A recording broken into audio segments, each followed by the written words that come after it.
नमस्कार, मैं हूं सौम्या और आप देख रहे हैं डीएनए। हमारे चैनल के इस प्रोग्राम हमारा समाज में हम आपका स्वागत करते हैं।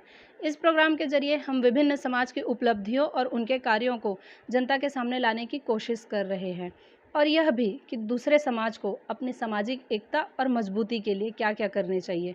तो आज के इस प्रोग्राम में हम बात करने जा रहे हैं सिन्हा समाज के अध्यक्ष कालीदास सिन्हा जी से। आइए समझते हैं उनका नज़रिया, बात करते हैं उनसे। आपके समाज में कुल कितने मेंबर्स हैं और कार्यकारिणी का गठन कैसे होता है, चुनाव से या मनोनयन से? सर्वप्रथम मैं डीएनए के दर्शकों को सादर नमस्कार करता हूं और बड़ी खुशी की बात है कि आप लोगों ने इस तरह से सामाजिक गतिविधियों की जानकारी लेने, उनकी उपलब्धि के बारे में जो अवगत कराने के लिए यह जो कार्यक्रम किए हैं वह सराहनीय है। और आपका जो प्रश्न है कि हमारे समाज में जनसंख्या जिले में लगभग 45,000 के आसपास की जनसंख्या है। उसमें सर्वाधिक जनसंख्या धमतरी तहसील में है, उसके बाद कुरुद, मंगलडोट और नगरी का नंबर आता है। और यहाँ हमारे समाज के लोग विभिन्न व्यवसाय में नौकरी पेशा है और अधिकतर लोग कृषि से जुड़े हुए लोग हैं। रही बात चुनाव की, तो हमारा जो चुनाव है तहसील स्तर पर और ज़िला स्तर पर होता है और गांव में एक प्रमुख का चुनाव होता है। तहसील स्तर का चुनाव मतदान के अनुसार होता है। उसमें प्रत्येक वयस्क समाज के लोग मतदान करते हैं, जिसमें 3 पद होते हैं। पहला अध्यक्ष, जिसे हम मंडलेश्वर कहते हैं, सचिव और कोषाध्यक्ष।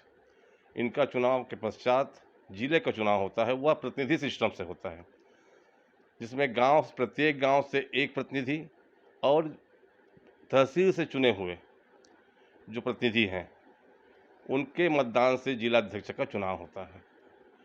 कार्यकारिणी सबके विचार विमर्श से समाज में रुचि रखने वाले लोगों को कार्यकारिणी में शामिल किया जाता है और लगभग 25 से 30 लोगों की कार्यकारिणी बनती है, जिसमें हम लोगों ने महिलाओं को भी स्थान दिया है।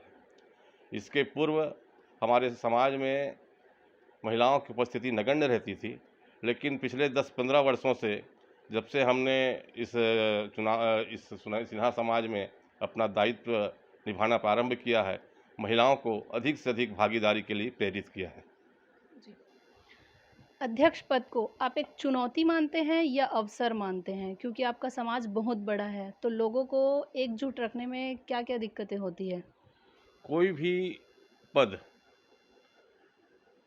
चुनौती भी है और अवसर भी है। चुनौती इसलिए कि समाज में जो विभिन्न प्रकार के परंपराएं हैं और एक प्रकार से कहना चाहिए जो एक मिनट थोड़ा बंद कर देना यार, है ना, थोड़ा सा भूल गया। समाज हो या कोई भी पद हो, हमेशा चुनौती और अवसर दोनों ही लेके आते हैं। चुनौती इसलिए है कि समाज में आज जो पिछड़ापन है, अंधानुकरण है, रूढ़िवादिता है, इनसे निपटना एक चुनौती है।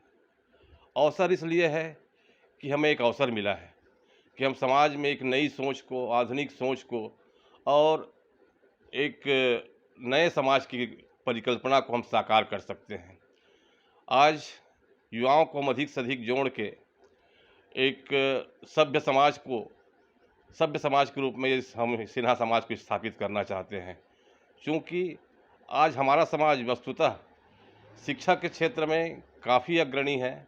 व्यवसाय के रूप में भी व्यावसायिक प्रतिष्ठान भी काफ़ी बड़े-बड़े हमारे सिन्हा समाज के लोगों ने प्रारंभ किए हैं और उसमें उत्तरोत्तर उन्नति भी कर रहे हैं। ऐसे लोगों को हम समाज में जोड़कर एक समाज में समरसता को अधिक से अधिक महत्व देने का प्रयास करेंगे। बतौर अध्यक्ष पद आपकी क्या-क्या उपलब्धियां रही है समाज के लिए? जहाँ तक उपलब्धियों का सवाल है, भौतिक उपलब्धि के रूप में अगर मैं कहूँ, तो हम लोगों ने हमारा जो सामाजिक भवन था, वह काफ़ी जीर्ण शीर्ण था, जिसे हमने नवीनीकरण किया और एक पूरा मैदान था। उस मैदान का हमने समतलीकरण करवा के काफ़ी अच्छे ढंग से उसका विस्तार किया है। साथ ही साथ हमारे समाज के पूरे इस धमतरी अंचल में 52 गांव हैं। लगभग उसके 25 से 30 गांव में हमारे समाज के भवन शासकीय और समाज की मदद से भवन बन चुके हैं। ये रही भौतिक उपलब्धियां। सामाजिक उपलब्धियां ये रही कि हमने समाज में एक नव जागृति प्रारंभ करने के लिए पिछले 10-12 वर्षों से युवक युवती परिचय सम्मेलन का आयोजन करते आ रहे हैं, जिसके माध्यम से हम विवाह योग्य युवक युवतियों को एक मंच पर बुलाते हैं और वहाँ उनके परिचय के माध्यम से बेहतर रिश्ता भी होता है। साथ ही साथ प्रतिभावान छात्र छात्राओं को हम सम्मानित करते हैं। इसके अलावा जो गरीब तबके के लोग हैं उनको हमने समय समय पर शिक्षा या इलाज आदि के लिए भी हमने धनराशि समाज कोष से उपलब्ध कराया है। समाज में और भी अभी बहुत सारे काम हैं। यह कोई मैं इसको उपलब्धि नहीं मानता, चूँकि अभी समाज में बहुत सारा काम करना है, जिससे यह समाज अन्य समाजों के समतुल्य समकक्ष होकर खड़ा हो सके और एक बेहतर समाज की परिकल्पना को हम साकार कर सकें। यही हमारा मूल उद्देश्य है। आगामी योजनाएँ क्या हैं आपकी समाज के लिए, जिससे आपका समाज और भी मजबूत बना रहे और सबको एकजुट करने में किन-किन दिक्कतों का सामना करना पड़ता है आपको?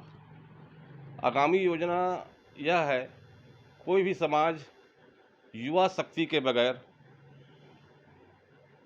समाज स्थान ग्रहण नहीं कर सकता, मुख्य स्थान ग्रहण नहीं कर सकता। और साथ ही साथ महिला, जब तक महिलाओं की भागीदारी नहीं होगी, वह समाज एक जागरूक समाज कभी नहीं कहला सकता। इसलिए हमने विशेष तौर पर युवाओं को आगे लाने के लिए विशेष कार्यक्रम तैयार किए हैं। आने वाले समय में उनको हम करेंगे।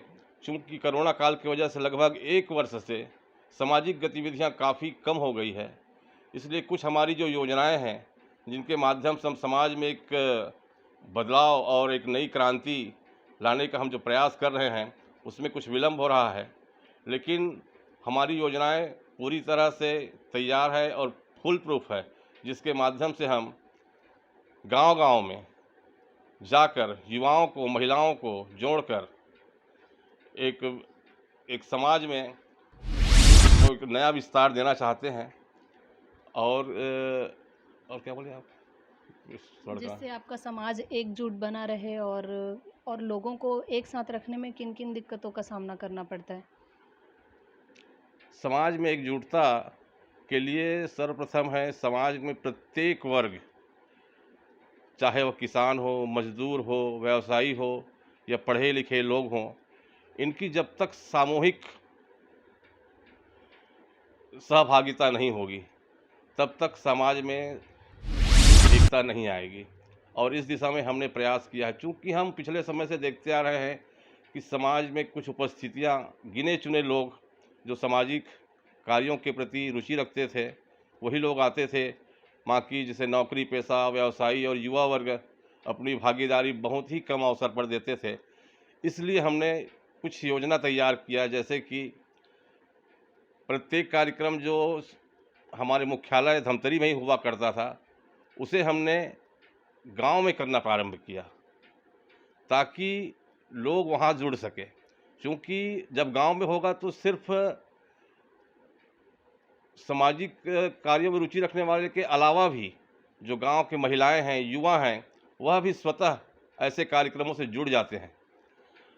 साथ ही हमने विभिन्न दीपावली मिलन, होली मिलन का आयोजन करके गांव में करके एक सामाजिक समरूपता, सामाजिक एकत्रीकरण का प्रयास किया है, जिससे समाज में काफ़ी प्रभाव पड़ा है।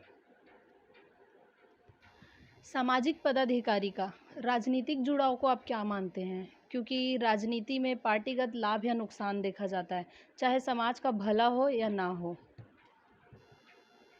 राजनीति अपने जगह में तो एक सार्वभौमिक चीज़ है, चाहे वो समाज के लोग हो, चाहे कोई हो। राजनीतिक जागरूकता से अपने आप को छूता नहीं रख सकता। वैसे सिन्हा समाज भी है। सिन्हा समाज भी आज जागरूक समाज कहलाता है और राजनीतिक रूप से भी काफ़ी सक्रिय है। हमारे समाज के लोग विभिन्न क्षेत्रों में सामाजिक पदाधिकारी के अलावा राजनीतिक पदाधिकारी के तौर पर भी अपनी अच्छी पहचान छोड़ रहे हैं। सौभाग्य की बात है कि हमारे समाज से एक विधायक भी चुनी गई है बालोद से। ये दूसरी बार है वहाँ से सिन्हा समाज को विधायक मिला है। ये समाज के लिए गर्व का विषय है। लेकिन समाज में राजनीतिक तौर पर कार्य करना, यह हमारे समाज में बिखराव पैदा कर सकता है।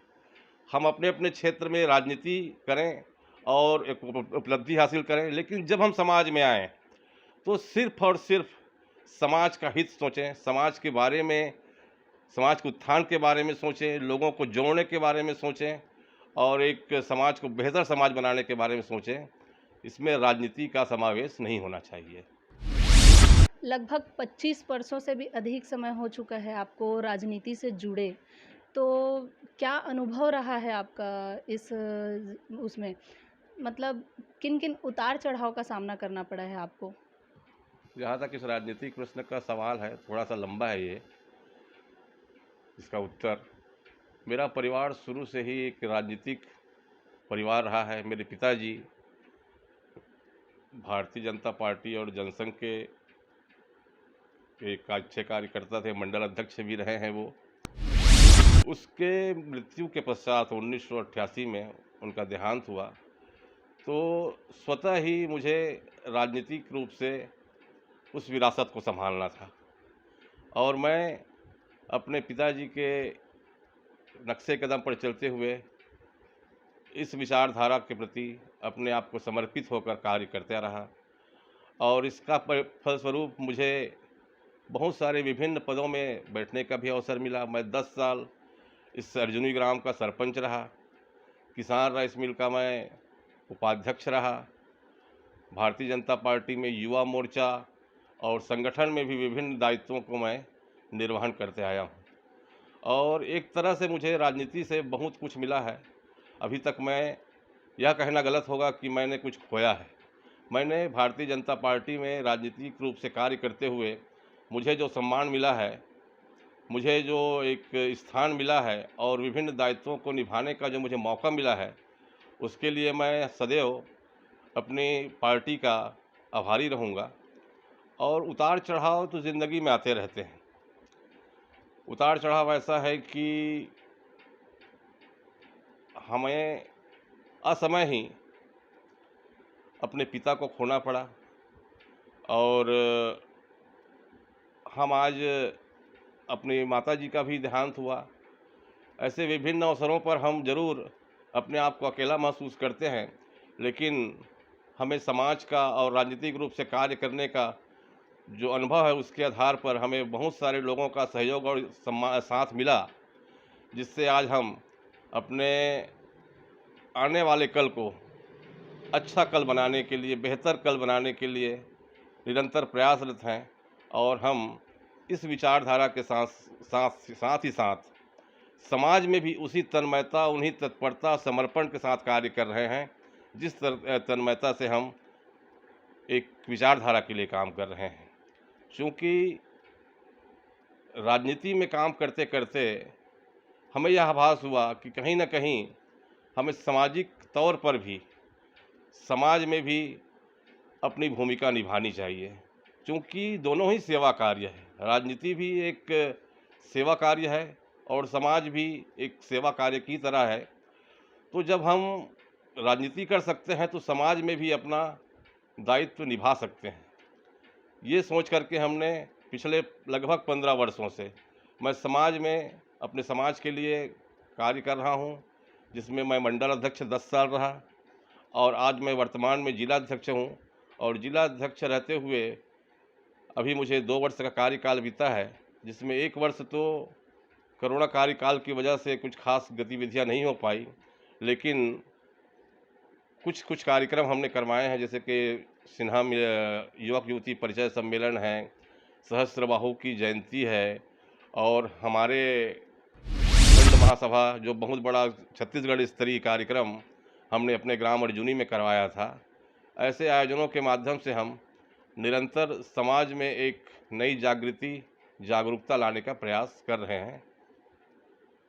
तो कोरोना काल के इस समय में आप आम नागरिकों को और अपने समाज के सदस्यों को क्या संदेश देना चाहेंगे हमारे डीएनए के माध्यम से? कोरोना का काल के समय में मैं इतना ही कहना चाहूँगा, जो एक नियम बना है कोरोना का, उनका तो आप पालन करें ही करें, लेकिन साथ ही साथ मैं एक सामाजिक प्राणी होने के नाते यह अवश्य कहना चाहूँगा कि प्रत्येक व्यक्ति हमारे समाज के जो सक्षम हैं, अपने आसपास के मोहल्ले में, गांव में, शहर में, अपने पड़ोस में अगर कोई व्यक्ति अभावग्रस्त हो आर्थिक रूप से, शारीरिक रूप से, तो उनका सहयोग अवश्य करें, उनको आर्थिक रूप से सहयोग करें। अगर किसी के यहाँ राशन की कमी है तो उन्हें राशन पहुंचाएं, ताकि चूंकि आज एक ऐसा अवसर है, आज विभिन्न लोगों का लॉकडाउन की वजह से काम वगैरह भी बंद है, जिससे लोगों को बहुत परेशानी का सामना करना पड़ रहा है। अगर हम ऐसे लोगों का सहयोग कर पाएँ, उनको कुछ उनके चेहरे में मुस्कुराहट ला पाएँ, तो ये हमारे समाज के लिए गर्व का विषय होगा। अपने इस बात को समाप्त करते हुए मैं कहना चाहूँगा कि आपका यह जो डीएनए चैनल है, बहुत ही अच्छा प्रयास कर रही है। ख़ास तौर पर सामाजिक गतिविधियों की जानकारी, समाज की उपलब्धियाँ और समाज की क्या योजनाएं हैं आने वाले भविष्य में, इन पर आप प्रकाश डाल रहे हैं, और जिनके माध्यम से लोग जानेंगे कि हमारे छत्तीसगढ़ के समाज के लोग की क्या भविष्य में योजनाएं हैं। ऐसे कार्यक्रम को लेकर आपने आया हैं, तो निश्चित रूप से आप लोग धन्यवाद के पात्र हैं, बधाई के पात्र हैं। मैं डीएनए के इस चैनल को और उनके सभी दर्शकों को बधाई देता हूं और उज्जवल भविष्य की कामना करता हूं। जी, तो ये था सिन्हा समाज के अध्यक्ष कालीदास सिन्हा जी से हमारे बातचीत का सिलसिला। इन्होंने बहुत ही आत्मिक माहौल में हमसे बातचीत की और अपने समाज की उपलब्धि और कार्यों का ब्यौरा हमारे सामने रखा। सहज, सरल और सौम्य माने जाने वाले कालीदास सिन्हा जी से हम लेते हैं विदाई। आपसे फिर मुलाकात होगी अगले कार्यक्रम में किसी अन्य समाज प्रमुख और ख़ास शख्सियत के साथ। मैं सौम्या, मेरे सहभागी राज गायकवाड़, हमें दीजिए इजाज़त। आप बने रहिए हमारे साथ डीएनए न्यूज़ पर। जय हिंद, जय छत्तीसगढ़, जय धमतरी।